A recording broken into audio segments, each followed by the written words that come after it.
ना pressure cooker, ना oven और ना ही कोई स्टील का पैन। आज हम बनाने वाले हैं मिट्टी की हांडी में मटन स्टीम रोस्ट की रेसिपी। और ये रेसिपी हम कोयलों के ऊपर स्टीम करने वाले हैं और इसमें ज़्यादा मेहनत की भी ज़रूरत नहीं है। जितना मर्जी आप चूल्हे और पैन पर खाना तैयार कर लें, लेकिन कोयलों और मिट्टी की हांडी में जितना अच्छा तैयार होता है ऐसा तो हो ही नहीं सकता। इसका तो टेस्ट ही कुछ अलग होता है और गोश्त भी गलकर मक्खन मलाई की तरह नरमो मुलायम होगा। तो चलें जल्दी से रेसिपी को स्टार्ट कर लेते हैं।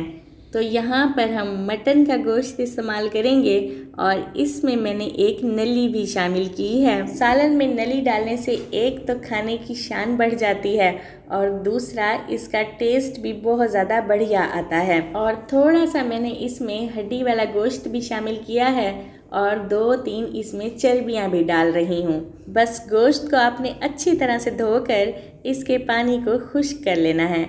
इसके बाद हम इस पर 3-4 प्याज काट कर डाल देंगे और 7 से 8 लहसुन के जवे बगैर कूटे ही इसके अंदर डालेंगे। थोड़ा सा अदरक का पीस लेंगे और इसके भी 3-4 पीस करके इसके अंदर डाल देंगे। 2 बड़े साइज़ के टमाटर डालेंगे और बड़े ही काट कर डालेंगे ताकि बाद में हम इसका छिलका आसानी के साथ रिमूव कर सकें। साथ ही मैंने इसके अंदर 4 बड़े साइज़ की सब्ज़ मिर्चें भी डाल दी हैं और 2 अदद बड़े साइज़ के नींबू लेकर इसके रस को अच्छी तरह से निचोड़ के इसके अंदर शामिल करेंगे। फिर हमने इसके अंदर साबित गरम मसाले शामिल करने हैं, जिसमें ज़ीरा, काली मिर्च, दालचीनी और लौंग शामिल हैं। और साथ ही हम इसके अंदर पाउडर मसाले शामिल करेंगे। तो सबसे पहले मैंने इसमें आधा चम्मच हल्दी का शामिल किया है, 1 चम्मच हम इसके अंदर नमक डालेंगे, 1 चम्मच हम इसमें लाल मिर्च का पाउडर डालेंगे, 1 ही चम्मच हम इसमें सब्ज़ धनिया शामिल करेंगे और 1 ही चम्मच हम इसमें काली मिर्च पाउडर का शामिल कर देंगे।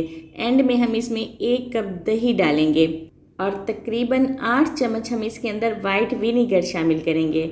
आधा कप ही हम इसके अंदर ऑयल डालेंगे और इन तमाम चीज़ों को अच्छी तरह से मिक्स कर लेंगे। मिक्सिंग जो है ना हमने अच्छी तरह से कर लेनी है।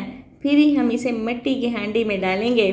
मिट्टी की हांडी का टेस्ट इतना ज़्यादा बढ़िया आता है कि जब आप इसे एक बार बनाएंगे ना तो हर ईद पर इसे बनाना पसंद करेंगे। और 2 अदद हम इसमें छोटी इलायची भी शामिल कर देंगे और ढक्कन को बंद कर देंगे। अब हमने हांडी को अच्छी तरह से बंद करना है। तो यहाँ पर मैंने 1 पेड़े जितना आटा ले लिया था और इसे लंबा बना लिया है। हाथों से ही इतना लंबा बना लेंगे कि ये पूरी हांडी पर गुलाई में पूरा आ जाए। ये देखें, आप लोगों ने भी सेम इसी तरह से बनाना है जिस तरह से मैं आपको बनाकर दिखा रही हूँ। और बनाना भी बहुत ही ज़्यादा आसान है। आटे को इसके ऊपर जस्ट रखना नहीं है, हम फिंगर से इसे बिल्कुल सील पैक कर देंगे। कोयले हमने पहले से ही जला कर रखे हुए हैं, तो हम इसे थोड़ा सा और हिला लेते हैं।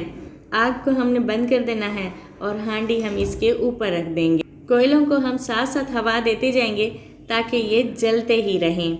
अगर आपको इस तरह से मुश्किल पेश आ रही हो तो कोई सा भी गोल पाइप लेकर इससे भी हवा दे सकते हैं और इससे हवा बहुत ही ज़्यादा अच्छी लगेगी। साथ साथ जलते हुए कोयलों को भी अंदर की तरफ करते जाएंगे ताकि हीट जो है हांडी को लगती रहे। सिर्फ और सिर्फ हम इसे 1.5 घंटा ही कोयलों के ऊपर रखेंगे। इतने में ही गोश्त गल जाएगा और हांडी भी तैयार हो जाएगी। छुरी की मदद से आटे को काट कर हम इसका ढक्कन उतार लेंगे और अब इसकी लुक चेक करें। थोड़ा सा हम इसे और भी पका लेंगे ताकि ये जो खड़े मसाले हैं ये ख़त्म हो जाएं। हांडी स्टीम रोस्ट तैयार है और अब मैं आपको इसे डिश आउट करके दिखा देती हूँ। ये देखें, आप इसकी लुक चेक करें और ये खाने में तो बहुत ही ज़्यादा मज़ेदार तैयार होता है। इसे खाने के बाद आप होटलों का खाना तो बिल्कुल भूल जाएंगे। और साथ में तले हुए प्याज और लेमन का इस्तेमाल भी ज़रूर करें। यकीनन आपको आज की ये रेसिपी बहुत ज़्यादा ही पसंद आएगी। और गोश्त को भी मैं आपको भी तोड़ के दिखाती हूँ कि ये कितना ज़्यादा नरम और मुलायम और मक्खन जैसा बना है। ये देखें, आप चेक कर लें कि ये कितना सॉफ्ट तैयार हुआ है। अगर आप सभी को मेरी रेसिपीज़ पसंद आती हैं तो जल्दी से मेरे चैनल को सब्सक्राइब कर दें, लाइक और कमेंट्स कर दें और बेल आइकन को ज़रूर प्रेस कीजिएगा ताकि आने वाली वीडियो की नोटिफिकेशन सबसे पहले आपको मिले। दुआओं में याद रखिएगा। अल्लाह हाफिज़।